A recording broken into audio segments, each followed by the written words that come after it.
You guys will find that you have passions, and having a passion is a gift. I think we all have passions, and you don't get to choose them, they pick you, but you have to be alert to them. You have to be looking for them. And when you find your passion, it's a fantastic gift for you because it gives you direction, it gives you purpose.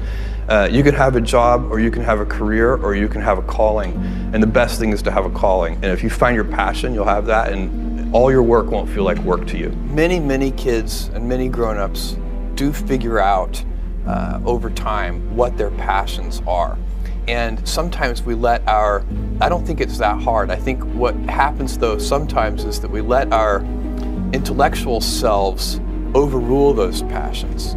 And so that's what needs to be guarded against. My job, one of my jobs as the leader of Amazon, is to encourage people to be bold.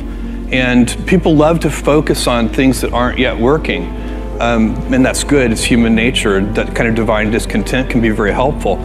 But you really, it's incredibly hard to get people to take bold bets. And you need to encourage that. And if you're gonna take bold bets, they're gonna be experiments. And if they're experiments, you don't know ahead of time whether they're gonna work.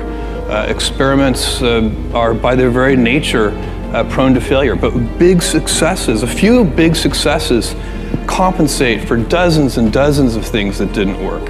So, bold bets, AWS, Kindle, Amazon Prime, our third-party seller business, all of those things are examples of bold bets that did work, and they pay for a lot of experiments. I've made billions of dollars of failures at Amazon.com, literally billions of dollars of failures. And you might remember Pets.com or Cosmo, or give myself a root canal with no anesthesia very easily. None of those things are fun, but they don't matter. What really matters is companies that don't continue to experiment, companies that don't embrace failure. They eventually get in a desperate position where the only thing they can do is make a kind of Hail Mary bet at the very end of their corporate existence. Whereas companies that are, making bets all along, even, big bets, but not bet the company bets. I don't believe in bet the company bets. That's when you're desperate. That's the last thing you can do. It's not, you could be out of work and have terrible work-life balance. Even though you've got all the time in the world, right. You could just feel like, oh my God, I'm miserable, and you would be draining energy. And so you have to find that harmony. It's a much better word. And I think for most people, it's about meaning. People want to know that they're doing something interesting and useful. And for us, because of the challenges that we have chosen for ourselves, we get to work in the future, and it's super fun to work in the future for the right kind of person. You need to be nimble and robust. So you need to be able to take a punch, and you also need to be quick and innovative and doing new things at a high speed. That's the best defense against the future. And you have to always be leaning into the future. If you're leaning away from the future is going to win every time. Never, ever, ever lean away from the future. We all have adversity in our lives. I doubt if you really, if you know somebody, any friend or anybody that you talk to, there's no lack of adversity. And by the way, that's good, because it's what teaches us how to get back up. You fall down, you get back up. It always happens. And you get certain gifts in life, and you want to take advantage of those. But I guess my advice on adversity and success would be to be proud not of your gifts, but of your hard work and your choices. So you may be the kinds of gifts you get in life. You might be really good at math. It might be really easy for you. That's a kind of gift. But practicing that math and taking it to the next step, that could be very challenging and hard, and take a lot of sweat. That's a choice. You can't really be proud of your gifts because they were given to you. You can be grateful for them and thankful for them. But your choices, you choose to work hard. You choose to do hard things. Those are choices that you can be proud of. Being an inventor requires, because the world is so complicated, you have to be a domain expert. I mean, in a way, even if you're not at the beginning, you have to learn enough so that you become a domain expert. But the danger is once you become a domain expert, you can be trapped by that knowledge.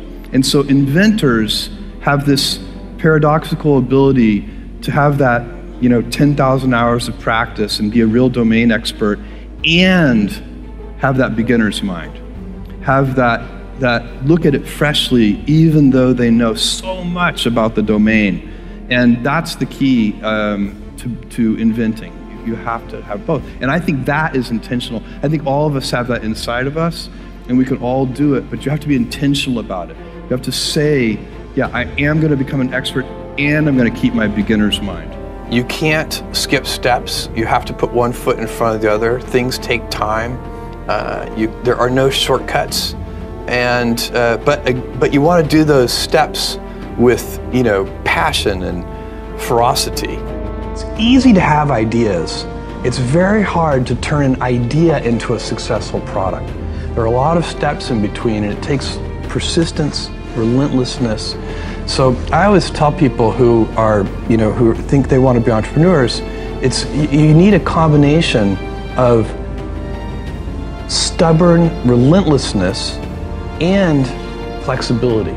And you have to know when to be which. And basically you need to be stubborn on your vision, because otherwise it'll be too easy to give up. But you need to be very flexible on the details, because as you go along pursuing your vision, you'll find that some of your preconceptions were wrong, and you're going to need to be able to change those things. So I think taking an idea successfully all the way to the market and turning it into a real product that people care about and that really improves people's lives is a lot of hard work. Don't try to chase what is kind of the hot passion of the day. I think we actually saw this, I think you see it all over the place in many different contexts, but I think we saw it in the internet world quite a bit, where at the sort of peak of the sort of internet mania in, say, 1999, you found people who were very passionate about something. They kind of left that job and decided, I'm going to do something in the internet, because it's it's almost like the 1849 gold rush in a way. I mean, you find that people, if you go back and study the history of the 1849 gold rush, you find that at that time everybody who was within shouting distance of California was, they might have been a doctor, but they quit being a doctor and they started panning for gold. And that almost never works. And even if it does work, according to some metric, financial success or whatever it might be, I suspect it leaves you ultimately unsatisfied. So you really need to be very clear with yourself. And I think one of the best ways to do that is this notion of projecting yourself forward to age 80, looking back on your life and trying to make sure you've minimized the number of regrets you have. That works for career decisions. It works for family decisions. Do you want? I have a 14-month-old son, and it's very easy for me to, if I think about myself when I'm 80, I know I want to watch that little guy grow up. And so I don't want to be 80 and think, shoot, I missed that whole thing, and I don't have the kind of relationship with my son that I wished I had, and so on and so on. So if you think about that, so I guess another thing that I would recommend to people is that they always take a long-term point of view.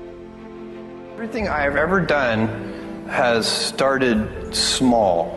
Amazon started with a couple of people, and Blue Origin started with 5 people, and the budget at Blue Origin was very, very small. Now the budget at Blue Origin approaches $1 billion a year. Next year it'll be more than $1 billion. And Amazon, it literally was 10 people. Today it's 500,000 people, but it's hard to remember for you guys, but for me it's like yesterday I was driving the packages to the post office myself, and hoping one day we could afford a forklift. And so for me, I've seen small things get big, and it's part of this day one mentality.